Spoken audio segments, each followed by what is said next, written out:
Can Yaman ha soltado la bomba sobre Demet Özdemir y está incendiando las redes. Lo que ha dicho ahora mismo es para que nos caigamos del sofá. ¿De verdad, recordáis todo el salseo que hubo? Que si juntos, que si separados, que si la pedida de mano que nunca llegó. Parecía una telenovela turca de las buenas. Y ahora zas. Can Yaman, llevaba un tiempo calladito, decide hablar y lo hace a lo grande. Para ser honestos, yo me esperaba algo ya, porque cuando un famoso está tan en silencio, algo se está cociendo. Y sí, señores, se estaba cociendo. No ha sido un simple nos queremos, no. Ha sido una declaración que deja claro muchísimas cosas, y sobre todo, que la historia entre él y Demet tiene más capítulos que Netflix. Lo que yo creo que está pasando es que Can, después de todo el tiempo que ha pasado y quizás viendo la reacción del público o las cosas que se han dicho, ha decidido poner las cartas sobre la mesa. Y lo ha hecho de una forma el boom. Ha sido súper directo, sin rodeos, diciendo cosas que demuestran que la conexión con Demet era real, pero que también hubo diferencias que no pudieron superar. Y ojo, ha sido para culpar a nadie, eso es lo más inteligente. Ha sido más bien un esto pasó, fue importante, pero no funcionó por esto y por esto. Muchos dicen que Can siempre ha sido un poco pasional, ¿verdad? Y parece que en su relación con Demet también lo fue.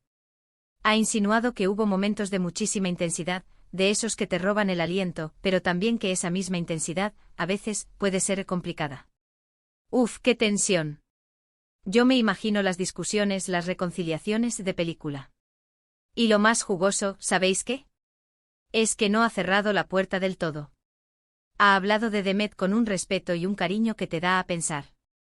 No la ha dejado como una ex más, sino como alguien que ha marcado su vida. ¿Significa esto que el amor sigue ahí, latente, esperando su momento? Yo personalmente creo que sí. O al menos creo que él guarda un cariño muy profundo y una admiración que va más allá de lo superficial. Porque piénsalo bien, en el mundo de Hollywood y de las celebridades, es muy fácil tirar de la manta y hablar mal del otro para quedar bien. Pero Can Yaman, al parecer, no va por ahí. Ha sido honesto sobre lo que vivió, sobre lo que sintió, y sobre las razones por las que las cosas no cuajaron. Y eso, señores, eso es madurez. Una madurez que a veces nos falta a todos.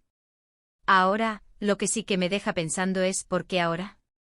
¿Ha sido una estrategia para generar expectación antes de algún proyecto nuevo? Es una posibilidad, claro. En este mundillo, todo es posible. Pero también puede ser simplemente que él sentía la necesidad de aclarar las cosas, de liberarse de todo el misterio que rodeaba su relación. Yo tiendo a creer más en la segunda opción, porque se le veía muy sincero al hablar. Y si os digo la verdad, me encanta este salseo. Me encanta ver a los famosos ser humanos, con sus aciertos y sus errores, con sus amores intensos y sus rupturas dolorosas. Porque al final, todos pasamos por lo mismo. Solo que ellos, claro, lo hacen bajo los focos y con millones de personas opinando. Así que, ¿qué os parece a vosotros? ¿Creéis que Can Yaman sigue enamorado de Demet Özdemir y solo está esperando el momento oportuno? ¿O pensáis que estas declaraciones son solo una forma de pasar página y dejar atrás el pasado?